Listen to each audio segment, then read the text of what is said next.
Hello everyone, good morning, Namaskaram. Welcome to my channel Universal Connection by Deepti Sharma. मेरी आज की class है yoga class 5, yoga class 5।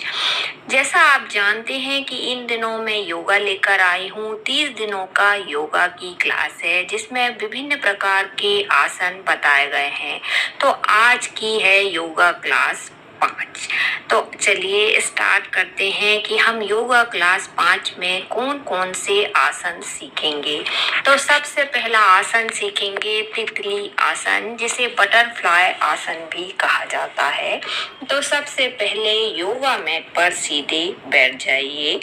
आपकी रीढ़ की हड्डी सीधी रहेगी, कंधे भी सीधे रहेंगे।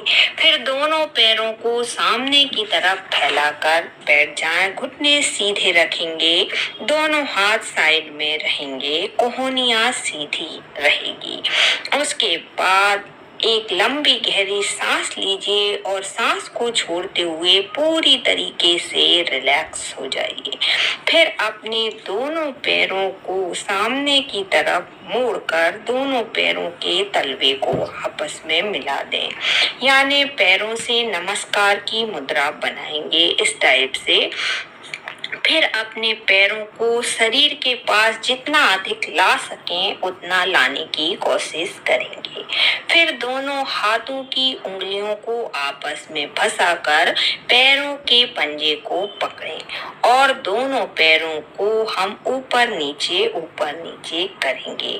इस पोजीशन में आपकी रीढ़ की हड्डी सीधी रहनी चाहिए, कंधे सीधे रहने चाहिए, कोहनियां सीधी रहनी चाहिए, गर्दन सीधी रहनी चाहिए, मुंडी सीधी रहनी चाहिए, छाती बाहर की तरफ रहेगी। इस आसन को आप 25 से 50 बार तक कर सकते हैं। अब बात आती है इस आसन के लाभ। ये पेट के अंदर पैरों की मांसपेशियों के लिए बहुत अच्छा आसन माना जाता है। सुखासन, अर्ध पद्मासन, सिद्धासन, स्वास्तिकासन को करने के पहले आपको तितली आसन, बटरफ्लाई आसन जरूर करना चाहिए, क्योंकि इससे जो शरीर है आपका इन आसनों के लिए तैयार हो जाता है। इस आसन से आपकी जांघों की, पीठ के निचले भाग और कूल्हे की मांसपेशियां मजबूत होने लगती है। आपके पैदल चलने की क्षमता में वृद्धि होने लगती है। इस आसन की सावधानियां। साइटिका के पेशेंट इस आसन को ना करें। पीठ के निचले भाग में दर्द होने पर भी इस आसन को ना करें। सेकंड आसन आता है बद्ध कोण आसन। तो सबसे पहले योगा मैट पर सीधे बैठ जाइए। आपकी रीढ़ की हड्डी सीधी रहेगी, कंधे सीधे रहेंगे। दोनों पैरों को सामने की तरफ फैला लीजिए, घुटने सीधे रखेंगे, दोनों हाथ साइड में रहेंगे, कोहनी सीधी रहेगी। फिर एक लंबी गहरी सांस लीजिए और सांस को छोड़ते हुए पूरी तरीके से रिलैक्स हो जाइए। फिर अपने दोनों पैरों के घुटने को मोड़ लीजिए। ऐसे बैठे नमस्कार की मुद्रा में बैठ जाइए। पैरों से नमस्कार की मुद्रा में बैठना है।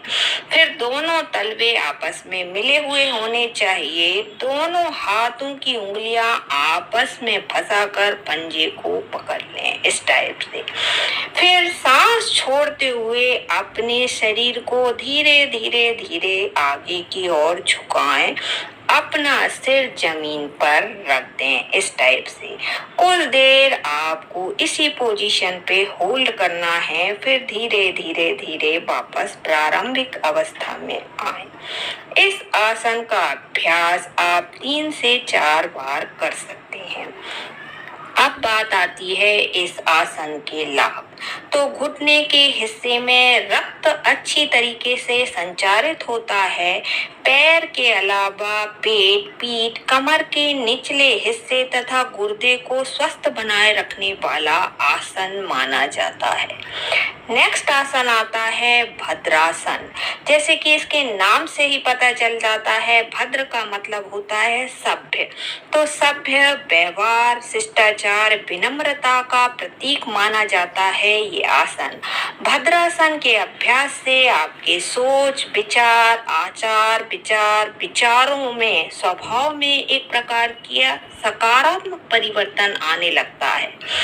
तो इसकी विधि जान लेते हैं। तो सबसे पहले आपको वज्रासन की पोजीशन में बैठ जाना है। इस टाइप से वज्रासन में आ जाएंगे।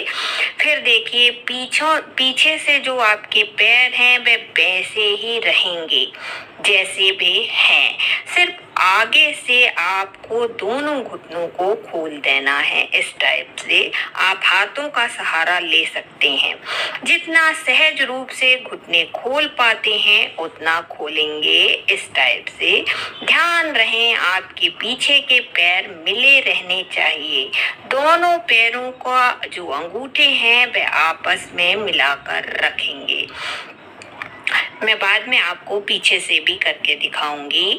इससे क्या होता है, आपका जो मूलाधार है वह जमीन से टच हो जाता है, जिससे भद्रासन करने का हमारा जो उद्देश्य है वह सफल होता है। इससे मूलाधार चक्र में संवेदना और उत्तेजना उत्पन्न होती है, जिससे मूलाधार चक्र जागृत होता है। इससे प्राण ऊर्जा बढ़ने लगती है। तो इस टाइप से ये भद्रासन बन जाता है। आपका शरीर स्थिर रहेगा, रीढ़ की हड्डी सीधी रहेगी, कंधे सीधे रहेंगे। तो अब मैं आपको भद्रासन पीछे से करके दिखाऊंगी कि आपको किस टाइप से करना है। ये देख लीजिए, वज्रासन की पोजीशन में पीछे से आप पैर को देख लीजिए। इस स्थिति में आपको रहना है इस टाइप से। आई होप आप सब लोगों को समझ में आ रहा होगा। इस टाइप से पीछे से आपके अंगूठे मिले हुए हैं। इसके बाद जब आपको भद्रासन से वापस आना रहता है, ये देखिए भद्रासन में मैं बैठ चुकी हूँ। भद्रासन से वापस आना है तो पहले हम वज्रासन में आएंगे, फिर हाथ का सहारा लेते हुए हम वज्रासन में आएंगे। आपकी सांस की गति जो है नॉर्मल रहेगी इस आसन को करते समय। इस आसन की कोई भी समय सीमा नहीं है। इस आसन को आप कितनी भी देर तक कर सकते हैं। अब बात आती है इस आसन के लाभ। तो जो वज्रासन के लाभ हैं वही इस आसन के भी लाभ हैं। दूसरा, इससे मूलाधार चक्र जो है वह एक्टिवेट होता है। उत्तेजित करने के लिए इस आसन का प्रयोग किया जाता है। एड़ियां, जांघ और पीठ की मांसपेशियों में लचीलापन आता है इस आसन के अभ्यास से। इस आसन की कुछ सावधानियां हैं। पीठ से संबंधित कोई गंभीर रोग होने पर, घुटने में दर्द होने पर इस आसन का अभ्यास ना करें। तो आज की क्लास में इतना ही। मिलेंगे नेक्स्ट क्लास में, तब तक के लिए धन्यवाद।